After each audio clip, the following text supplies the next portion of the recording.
Приветствую вас! С вами Наталья. Сегодня будем готовить торт под названием Рафаэлло. Яркий, нежный и очень вкусный торт. Конечно, для приготовления этого торта потребуется определенное время и терпение, но поверьте, результат вас очень порадует. И начнем мы с приготовления крема с использованием кокосового молока. В сотейник с толстым дном отправляем яйца, сахар, все перемешиваем. Взбивать ничего не нужно, нам нужно, чтобы сахар просто растворился. Затем добавляем крахмал, перемешиваем.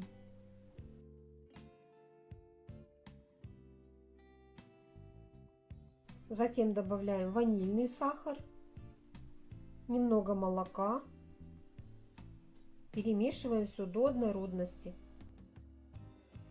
Выливаем остальное молоко, перемешиваем. При постоянном помешивании доводим смесь до кипения. Если вы не уверены в своем сотейнике и боитесь, что крем пригорит, сделайте это все на водяной бане. При появлении первых пузырьков снимаем крем с огня. В горячий крем добавляем сливочное масло.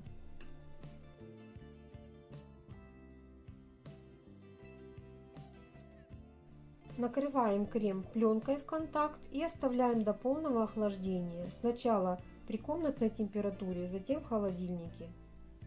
Далее готовим бисквит.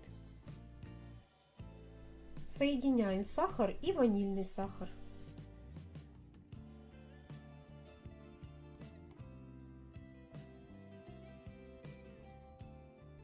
Яйца комнатной температуры делим на белки и желтки. К белкам добавляем щепотку соли. Взбиваем, постепенно добавляя сахар.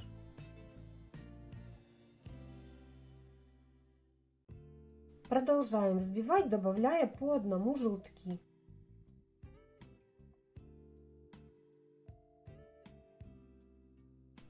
Муку добавляем в несколько приемов, аккуратно вмешивая в тесто.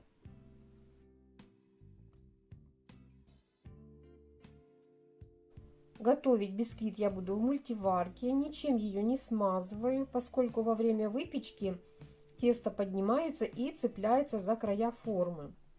Дно выстилаю бумагой для выпечки. Выпекать бисквит буду в мультиварке в режиме выпечка. Бисквит готов, даем ему постоять в форме примерно 5 минут.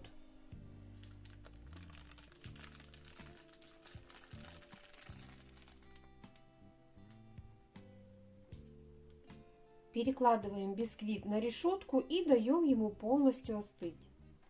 Готовим пропитку для коржей. Для этого нам потребуется сок консервированных ананасов и сок одного апельсина.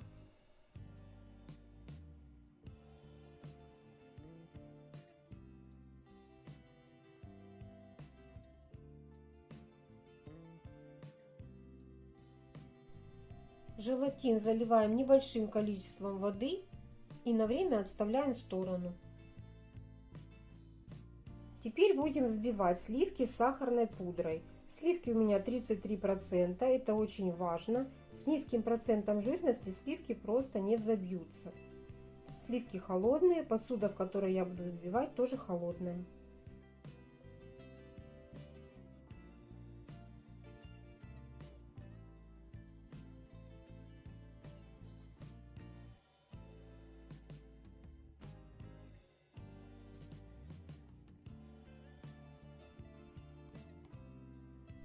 Крем готов, он остыл и стал густым.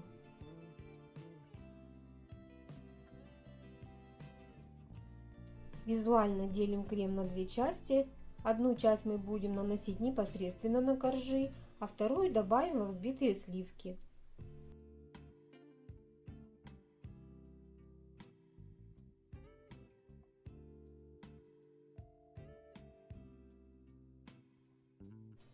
Набухший желатин нужно растопить либо в микроволновке, либо на водяной бане. Далее в крем добавляем растопленный желатин и снова пробиваем на малых оборотах. Бисквит нарезаем на коржи.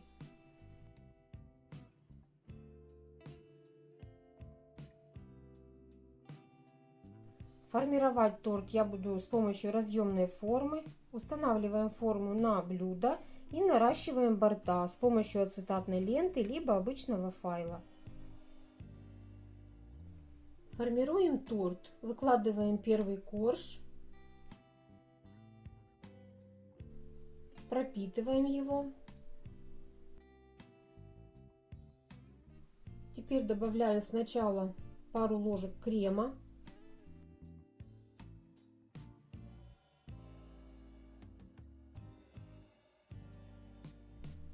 Далее добавляю крем со сливками.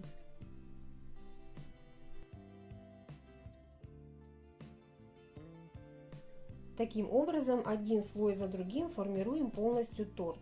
Почему я каждый корж промазываю сначала обычным кремом, а затем кремом со сливками? Потому что крем со сливками содержит желатин. Крем с желатином плохо пропитывает коржи.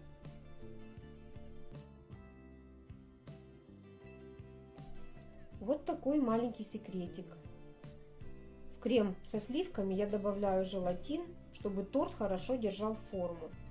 Конечно, можно этого и не делать, но от этого количества желатина крем не становится резиновым и в то же время хорошо держит форму.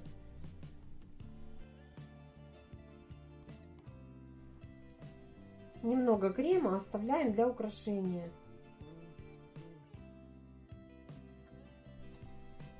Сверху торт посыпаем кокосовой стружкой.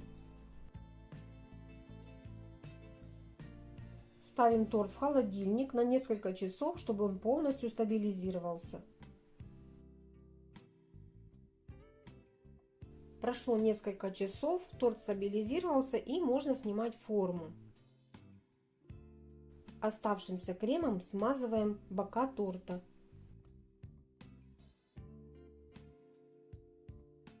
Украшаем бока торта кокосовой стружкой.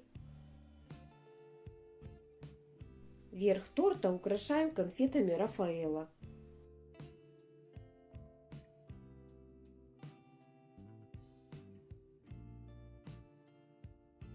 Также для украшения очень хорошо подходят миндальные лепестки.